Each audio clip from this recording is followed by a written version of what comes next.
these first verses 18 through 22 about where Jesus and his disciples are challenged on the issue of fasting. We kind of talked through this at length, so I'm not going to spend a lot of time on it, but the basic premise is that, or the basic purpose of these scriptures, this text, is that Jesus shows up and he starts doing things different than every other spiritual person in front of him. All the other big spiritual leaders did certain things, and Jesus just doesn't seem to conform to the pattern. And it isn't that he's breaking pattern, but he's breaking good pattern. He's not doing what he's supposed to. And by Jesus not doing what he's supposed to, or by supposed to mean what everyone expected him to, it's raising questions. This week I want to add the next portion of Scripture to your sheet. We've been looking at the same one for quite some time, and you'll see that once again Jesus does something on the Sabbath. And Jesus is just basically knocking down every one of their support structures about what they thought till there's nothing left. He's just knocking down all these pieces. And last week we talked about when it came to fasting, Jesus said, my disciples don't need to fast because fasting is associated with longing, expectation, and sorrow, and I am here. And so just like you don't have longing, expectation, and sorrow at a wedding, you have feasting and you have joy and celebration. This is what should happen because I'm here. You should not be longing because I'm here. You should not be in mourning because I'm here. And you should be celebrating because, well, I'm here. And then he uses two more analogies. And we're going to look at these tonight together. There's not a lot of huge depth to this, but we're going to talk through it and kind of come to one premise and then maybe work on something together. After talking about the time will come when the bridegroom will be taken from them, and on that day they will fast. Verse 21, Jesus said, "No one sews a patch of unshrunk cloth on an old garment. If he does, the new piece will pull away from the old, making the tear worse." So in our sort of industrial, if something tears, you go to Kohl's and buy another thing society, this is something that is not real. Accessible. This is a concept that's something we just don't do much anymore. I am just old enough to remember those weird-looking patches that your mother made you put on your jeans. Did anyone have those? Does anyone not know what I'm talking about? Yep, there you are. Young people today, that's why God made Kohl's, because really, they have holes. They have holes on purpose. Yeah. Ours were hidden. Like you bought jeans that are, only you should get 20% off because there's 20% less jeans than there was because they got ribs. So they call it distressed.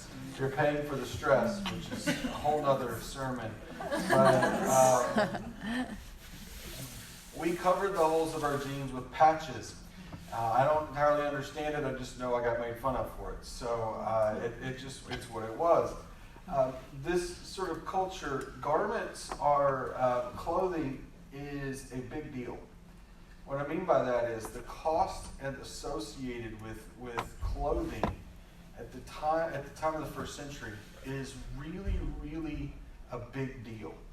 Like cloth is not just something that you can go buy a lot of. And you spend a lot of time working on your clothing.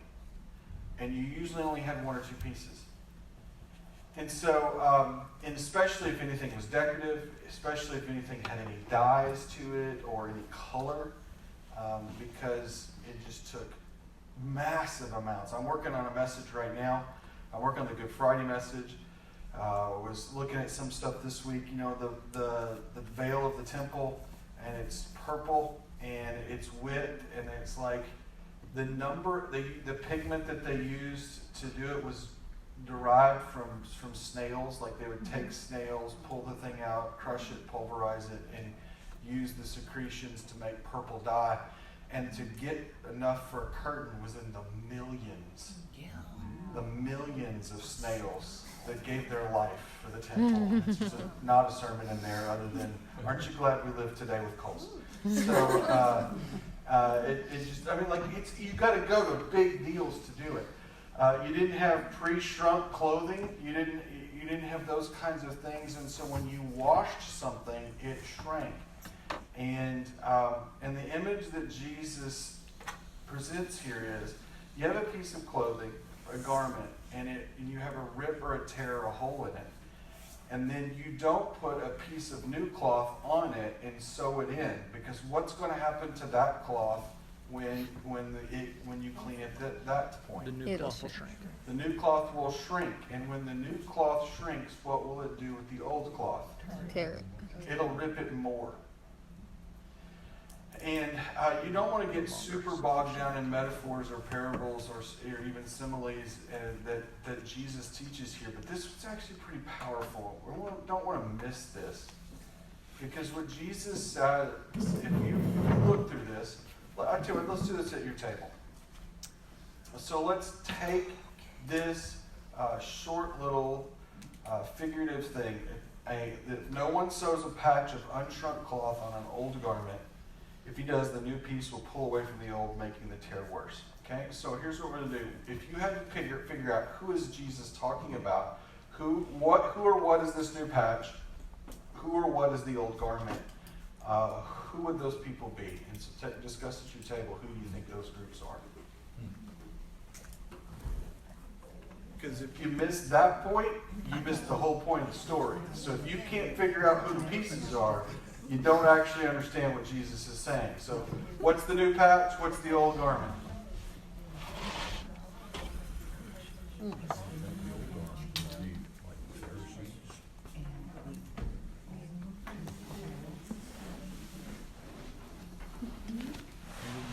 It's got to be the old covenant. I could accept that. And new patch has got to be fastened.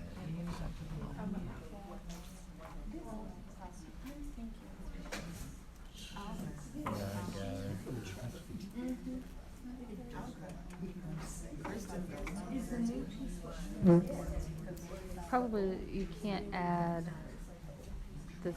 You can't add Jesus's the gospel, the new teaching, Jesus's gospel, new teaching to your old covenant, to your old understanding, just 2-year-old ways. to your old ways.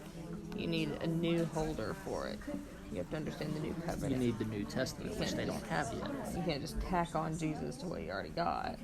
He completely changes it. Oh, that's a good question. I can look it up. Where? I think this is the Bible. It might be a different version. Yeah, but this might be. Mark 2:18. I imagine this is NIV or NLT.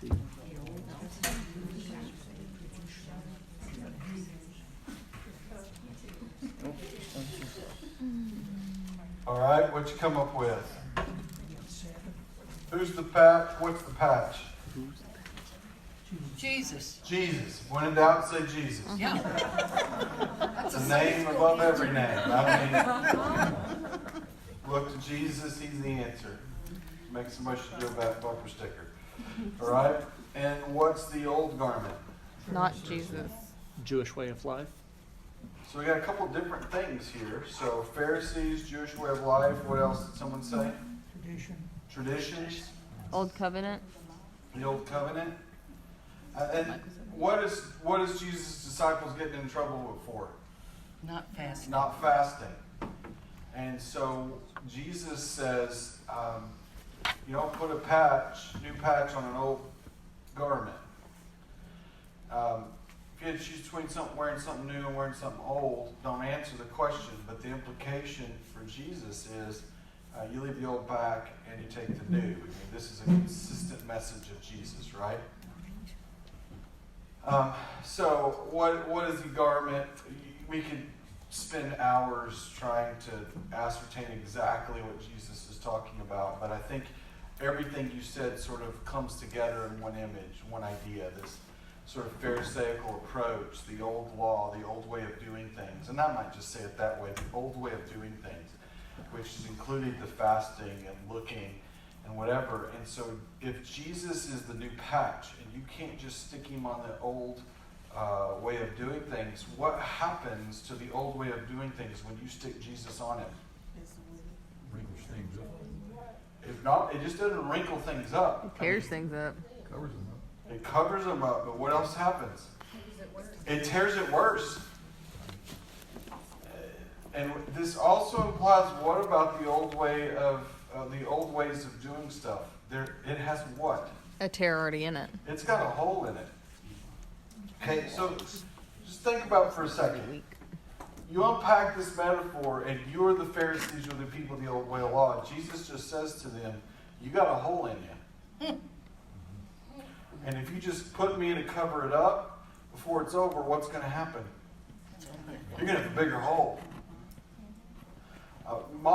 Moderately insulting. The longer you sit and think about it, the more ticked off at Jesus you get. So he says, you can't just slap me on top of something and expect it to be better. Not only that, you can't force me into your way of doing stuff. I don't fit in the box, and I sure don't fit on your shirt. You can't just force me into your way of doing things, because I have come to do new things. And so Jesus talks through this, and he talks through a shirt, and everybody's like, okay, I get it. And then he says, and no one pours new wine into old wineskins. If he does, the wine will burst the skins, and both wine and the wineskins will be ruined. No, he pours new wine into new wineskins. I had some pictures I was going to show you. I'll tell you, you don't want to see them. If you're thankful for Kohl's, you are more thankful for McDonald's. This period of history, and for hundreds of years, as well as currently in third world cultures around the world, the best device you can use to hold liquid, other than pottery, which is incredibly heavy and breaks, you use animal insides to carry around your liquid. The bladder is known for holding stuff. Some of yours bladders are bigger than others, right? But there are, the images even are of full skins of goats and sheep, where the whole, you gut the inside of the complete goat and you use its entire outer skin. I mean, it's got the leg holes and the neck hole and everything. And you tie off the neck and you fill it with your water or your beverage of choice. I will confess to you that I have had milk from said skin. It is flavorful. The good news is the flavor is charcoal, because they burn the insides for purification, so it doesn't matter what you put in. What you drink is charcoal. It's smoky is what you can refer it to. And if you think milk is bad when it's warm, you should have it when it's warm and smoky. It's a special kind of something. I've had smoky water. You think it's not possible, but it is. It definitely has an odor and a flavor to it. But this is the way they carried liquids, and this was a good way. You could put a strap on it, carry it on your shoulder, move with it. There. The problem was, especially if you used any sort of juice or anything that could ferment to turn into wine. And let's not get sidetracked by wine. It was wine, and but it's not the wine you think it is. It's, if you think wine in a box is bad, this is wine in a bag, and you just do the math in your own head. Some of you people know what I'm talking about. It was, what would happen would be, it would get in there, and it was not refrigerated, and it was smoky, and you would carry it around, and it was sealed off because it didn't have any preservatives in it like we have. It doesn't have anything. It's only good for a couple days. And guess what happens over time once you've opened it? Oxygen gets inside it. And when you get oxygen in there and you seal it off, does it begin to do? It turns to vinegar, which is a good way of saying it's fermenting. And when it starts doing that natural process, what is created with the alcohol? Gas. And the bag begins to expand, which is why you use an animal skin, because what does skin do? It stretches. And so it would get to a point that it would get to the limit that it could go. Like that's as far as it's going to expand, because if it gets past here, what's it going to do? Burst. And you knew it got to the level where it was at, and when you drank all of that was out of there, guess what you did with the animal skin? Throw it away? Because you can't reuse it. It's already pre-stretched. Because it's already stretched. Now, what was the image that we had with the garment? Not stretched. Not stretched, it did what? It shrunk, so it tore. Now Jesus does a different metaphor where he says it fills and it's gone to, no one takes a fully expanded bag and puts something in it that will make it expand even more. So what sort of thing is Jesus saying? He's saying first in that first image, you can't just slap me on it and expect me to fit inside of you. He's also saying, this whole old system, it's gone to the extremes that it can. You've taken it to its full run. It doesn't get any bigger, and it doesn't have any use after this. And once I get in there, you know what I'm going to do? I'm going to expand. That's just what I do. And when I expand and you try to keep me in your system, what's going to happen to you? You're going to bust. Not just in the moment when he's talking about fasting, not just in the moment when he's talking about his disciples doing. Jesus is saying this to all of them. You can't just attach me to what you're already doing and expect what you're already doing to work. So here's a fun thing. Anybody actually filled a dead goat with any beverage lately? Okay, I didn't think so. Expecting Lane to raise his hand for some reason. Well, it's Thursday and I was bored. So you get the images. First, Jesus says, if you just stick me in what you're doing, I'm going to create a bigger hole. Then he says, if you just pour me into your already bloated system that doesn't work, I'm just going to blow it up. This is the message that Jesus is sending. So if Jesus had to retell that story today, let's go hard. Let's go put, these are the two messages. You can pick one of them. How would Jesus tell it today? Because he's probably not telling the goat story. So what image, what metaphor, what story would Jesus tell today to communicate one of those two truths? Either one, you can't fit me in your hole because I'm going to make a bigger hole, or I can't use me to cover up because I'm going to make a bigger tear, or I'm going to expand past what you can hold me. So take a few minutes and talk about your table. How would Jesus tell that story today? I'm looking forward to hearing what you come up with.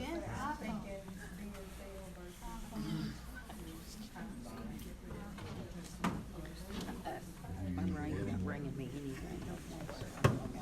Balloons? Kind of the same. I'm half asleep. You can't what? I'm Okay, half here. that works.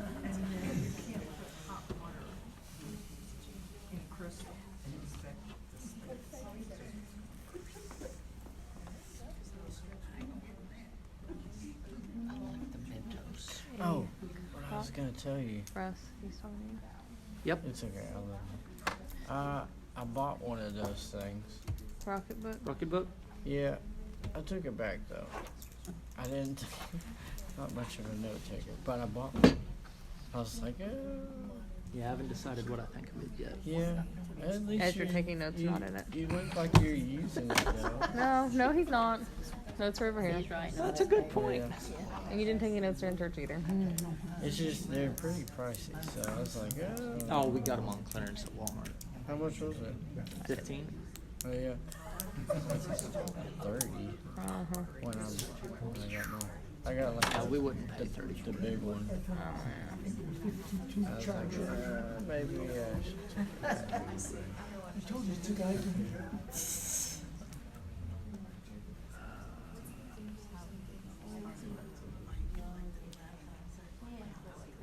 But y'all were selling it that night, so I was just like, okay, I might get one. What if you got pantyhose with a run in it and you add like a fingernail polish to the top of the run? Well, That's- I've read this. Girl And problem. it's just, you just go out and get you something new, try to match it, Yeah. That stuff's pretty cheap, isn't it? I don't know. Alright. It's your own mind.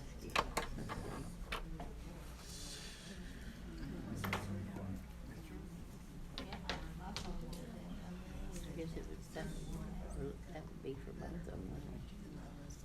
What about our schedules? We tend to fill our schedules up till we can't put anything else in.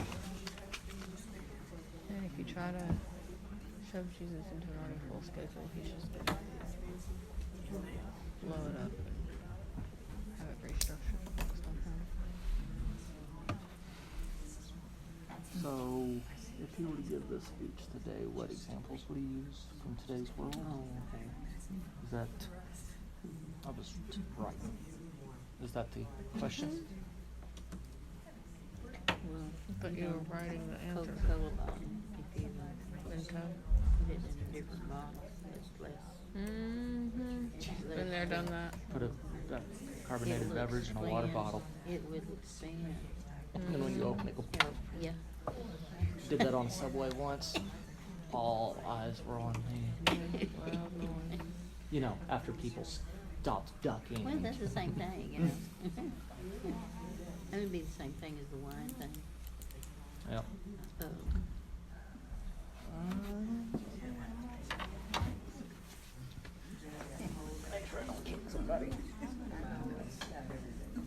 Those old pajamas that you're trying to pack, it's not gonna work with any kind of new material, because every time you move your leg, or you put your leg up in your chair, it's gonna, I don't know.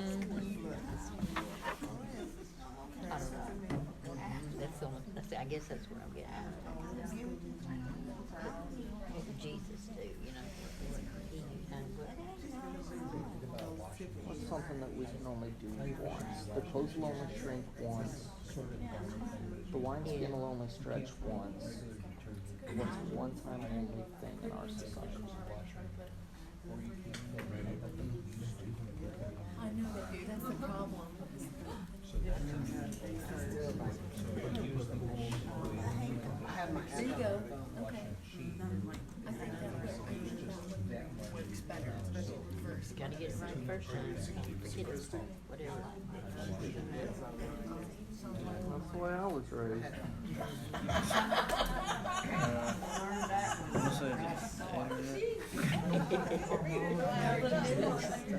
All right, give me about another minute.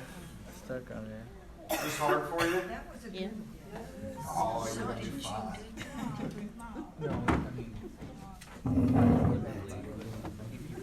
More than enough. The intent to set up such that actually can make the washer very functional.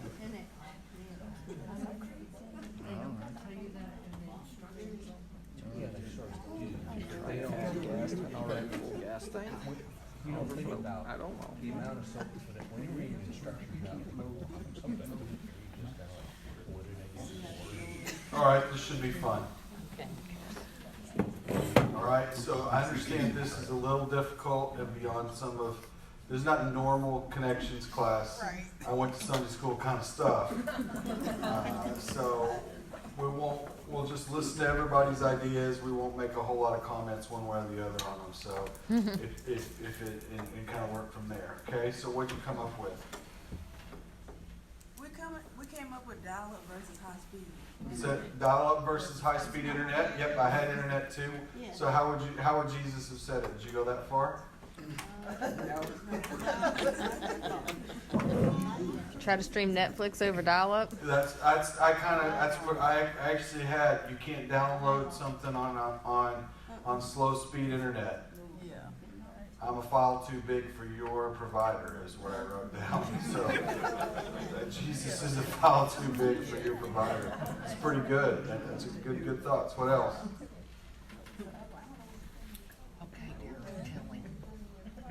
We had a couple things. All right, let's hear a couple of them. I got a couple ideas. So, you can't just enjoy the old flavor of Coke and then try and add new flavor by dropping a Mentos bottle into Yep. a bottle. Okay. You put Mento in a Coke and it's gonna what? Explode. Yeah. And then, you can't expect your new washing machine to work properly if you dump the same amount of detergent in it that you used to from your old one. Because now it's high efficiency, you gotta do a little tiny bit or it's gonna ruin your pump. It's good.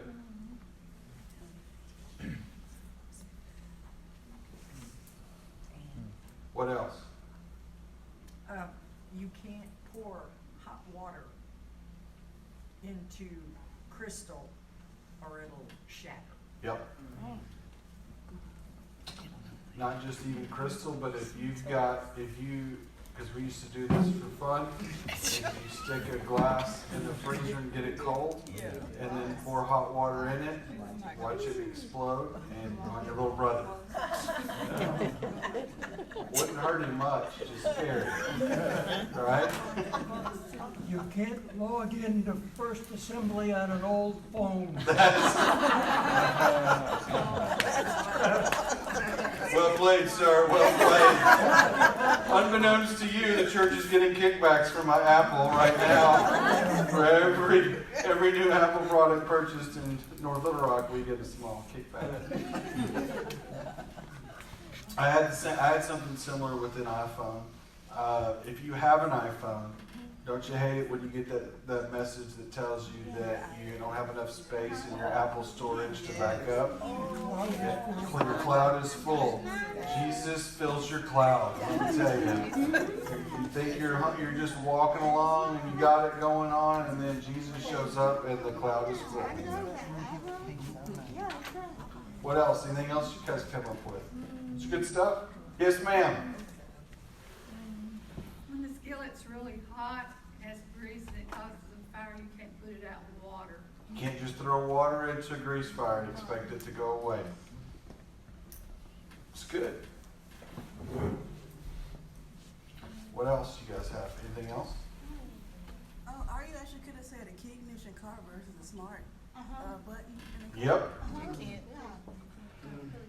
Nothing more frustrating than to get a rental car that's one of those push buttons and you're trying to find the keyhole to put the key in. I've done it in the middle of the night in airports around the world. How do you drive this? Turn this thing on. Oh, there's a button. Yeah, thanks. Appreciate that. Where's the gear shift? What else? I don't understand this one completely, but when I did this with another group, they said it. I think this is for women and has something to do with once one person has worn a pair of leggings, you can't stick someone smaller in them and expect them to fit right. I have no idea what that means, but you all started laughing, so you know what I'm saying. So you all got it, so it's got to be true. I didn't say what kinds of size of people, but it's the truth. I think you can't. I think Jesus might come along and say you can't put artificial flavoring in something and call it natural. We can change the taste of something, but we can't make it natural. This might be something that he might do with there as well. And Lane whispered it, but it was also one of mine as well. You can't just put Jesus in a different religion and call it following him. I have been all over the world and seen Jesus worshipped in Hinduism, Buddhism, and a whole other kinds of cultures. You can't just sprinkle a little bit of Jesus and suddenly it becomes Christianity. And I would say this. While most of you in this room are probably never tempted to add Jesus to one of the gods that you're going to worship, because you're probably not worshiping multiple gods, I would say that we run into the same kind of concept when we think we'll just slap a Jesus onto whatever we're already doing, and suddenly he'll make everything better. We'll just make some space for him to cover up the holes and tears of our life. But we're not going to actually make him the complete new garment. Because the next step in the metaphors are this. Jesus is not the patch. He would be the new garment. The ripped garment should be discarded and Jesus put on. See what I'm saying? You can't use Jesus to try to fix your life without actually changing your life. And I would argue the vast majority of people who come and say, I tried following Jesus, I tried serving God, I tried that thing, and then their life blew up and walked away. I can't speak to a lot of them. Let me just say it this way. I would just hazard to guess that in many of those situations, what they did was they sprinkled a little bit of Jesus to what they were already doing and hoping that somehow, like a magic dragon, he would make everything better. When the truth was, Jesus is not a patch. He is the garment. He is the completely new way of doing things. And you can't pour him into your old life and expect him to conform to your size. I also know this about Jesus in my own life, taking the metaphor way beyond anything he intended, I believe, in the first century, that Jesus pushes and expands me at all times. Whatever I put him in my life, he presses to the limits. And if you try to insert Jesus into your old way of living and hold on to the old way of living, let me warn you, it will explode and blow up on you. Because Jesus doesn't stay contained. Yeah. And if I try what you just put on, it's not going to look right on me. So I got to put him on. You got to put him on. That's really a good image. And so the leggings worked out. The leggings did work out. So you're saying my leggings, you look bad in. That's what I heard that man say. If you've been expanded and I can't fit in your leggings, they ain't going to look good. Okay, for the sake of me keeping my Assemblies of God credentials, let's quit putting leggings on me and then you wearing them. So let's just move on from there. And so Jesus looks at that group of people and says, I'm new. I'm different. And not only am I new and different, I'm way better. And the longer you try to make new, different, and better, the old, same, it's just going to mess you up.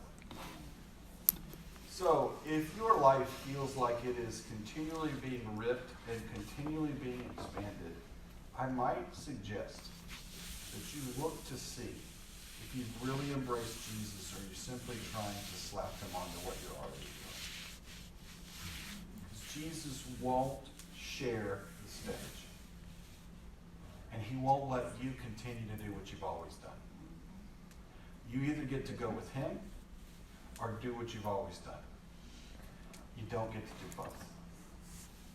And over the next couple weeks and in these next few verses, Jesus pushes even further till you get to that very line at the very bottom of the page, verse number 6 of chapter 3, where it says, Then the Pharisees went out and began to plot with the Herodians how they might what? Kill him. Kill him. So, you see, you say, well, Brady, you're a bit extreme. They knew exactly what Jesus was saying to them. And the result was, your way of living ain't going to work. And you will also, as we will discover as we study these verses, you'll either decide that you want nothing to do with Jesus and you want him out of your life, or you'll embrace and change everything in your life. And so my hope is that you will put him on instead of shrinking him, and that you will allow him to fill you instead of being busted by him. And that most of all, you'll have more of Jesus regardless. Have a great night. Next week, $5 dinner night. No. That one's okay.